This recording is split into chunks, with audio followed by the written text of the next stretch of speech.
Hello everyone, and welcome back to another Raiders video. In this video, I'll be giving my Raiders-Patriots game preview, so let's get into it. So the Patriots have scored 3 points in the last 2 games, have a ton of injuries, 7 guys out, 10 guys questionable. The Raiders only have 1 guy out, which is Nate Hobbs, pretty big injury there, still lingering at this point. And Corey Bennett questionable, who missed last week. Even if he plays, I'm not sure how much he will play, but having him available would be the better option, obviously. But anyway, the Patriots have a lot of injuries, and they're not playing well right now. So this has to be a game where we win. This has to be a game where we can stack another win onto another win. Of course, the Packers game. Of course, the Patriots game now. If you can end up being 3-3, I'd feel a lot better about the season. But this has to be a convincing win. If the Raiders barely win this game, I will not be happy about going for it. Because, 3-3 is, of course, a solid record. But the way we played would not be convincing. Like, the Packers game, we barely won, sure. But the Packers are actually a solid team. I've actually defended them. I think they're a solid team. We did beat them, but not by much. If we play in a similar fashion against the Patriots and barely win, then I'm not going to be convinced. Because even if we're 3-3, I can't trust us to be better teams. Sure, we have the Bears the next week after, but then how about the Lions? How about the Jets? How about the Dolphins? How about the Chiefs twice? How about the Chargers again? You know what I mean? The Colts have looked pretty good this year. So overall, I'm not going to be very convinced with this team, even if we are 3-3, because I know that when this schedule gets tougher, we're going to have a hard time. This better be a win where it's convincing. I know the Raiders are not really used to, blowing teams out or anything like that, but if there's a game to do it, it's right here. The Patriots have a lot of injuries. They're already struggling. We beat them last year. You know what I mean? I was concerned about the whole Bill Belichick and Josh McDaniels thing. I thought there's no way that we would beat Bill Belichick last year, and we did. And now, and they're better than us last year. This year, so far, we're better than them. Even with the way that we've looked, they've looked, horrible. They beat the Jets, sure, but they always beat the Jets, no matter what. The Jets cannot beat the Patriots, and they didn't even play that well either against the Jets. And besides that, have looked pretty awful, obviously. So this has to be a game where not only we win, but we dominate it. Now, their defense is pretty good, actually has a lot of talent, but they are, pretty banged up all over the field. Already know Matthew Judon. Josh Uche is questionable, who is their second best pass rusher. Last year was dominant. Not sure how he's been doing this year, but last year, of course, very good. Other guys, Devon Gottschall, and they're questionable. Their D-line, has Dietrich Wise. So their D-line has talent. Marty Mapu is a third-round pick, or maybe second-round pick that they, use often, obviously. In the secondary, no Christian Gonzalez, no Jack Jones, no Marcus Jones.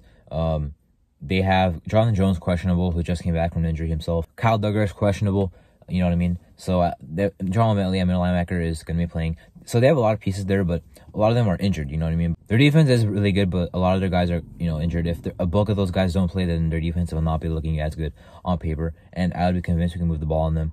I'm not sure about the run game. At least the pass game, I would feel pretty good. With all the injuries they have, how can they find 2 corners that can cover Devontae Adams and Jacoby Myers? This could be a game where we can get our other weapons involved. I want to see our tight ends do some more things. Last week, had some promise, 4 catches combined. Obviously, Mayer with 39 yards. I like to see there. Trey Tucker, I want to see to get the ball a little bit more. DeAndre Carter got the ball twice in carries, even though one of them didn't really work out. The other one was 3 yards. Although picked up a first down on a 4th down. And overall, I think it's a game where we have to score more than 20 points. If we don't, if the Patriots defense was fully rested, I would still expect a win, but I understand our offense might not play as well. But with all the injuries they have, even with the guys that are questionable, even if they play, their defense is still overall banged up, and we should still move the ball in this defense. And their offense is really bad, and no Juju, no Mario Douglas. And their offense is already bad, and no Juju, no DeMario Douglas. Trent Brown is questionable, no Cole Strange. So if you don't move the ball, the right tackle is not very good. So if you don't move the ball on them and definitely stop them on offense, I'm going to be very, very, very confused, because their offense is already really bad, and our defense is playing really well. So at least I would hope they don't score more than 13 points. If the Packers score 13 points, I don't know if the Patriots will even score 13 points. They better not.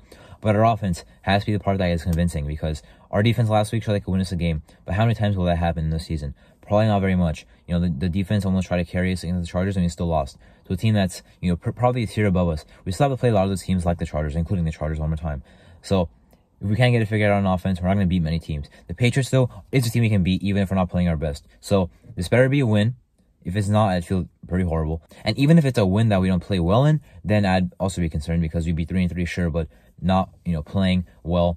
And, that would mean we didn't show much improvement from the Packers game, which we already didn't play well, even though we won. So gotta win and play well in this Patriots game, and then go over to the Chicago Bears in Chicago and do the same thing. Because the Bears are a team that we should beat and are better than, and both of these wins should be convincing. If we even lose one of the next 2 games, the season already might be over, in the sense that we're not good enough. Even if, their record might not be bad. If you can't beat any of those teams, both of them, then, it doesn't really show good things about our team. We better win both of them convincingly, especially this one. I don't care about Bill Belichick right now. They have so many injuries. their offense already looked bad. I don't see them turning anything around. Their weapons are just lacking. It's a talent thing, in my opinion. It's a personnel thing, in my opinion. So, fix that in the middle of the season. Overall, Raiders should win. I expect it. Anyway, that was my Raiders-Patriots game preview. I'm Arto, and thank you for watching.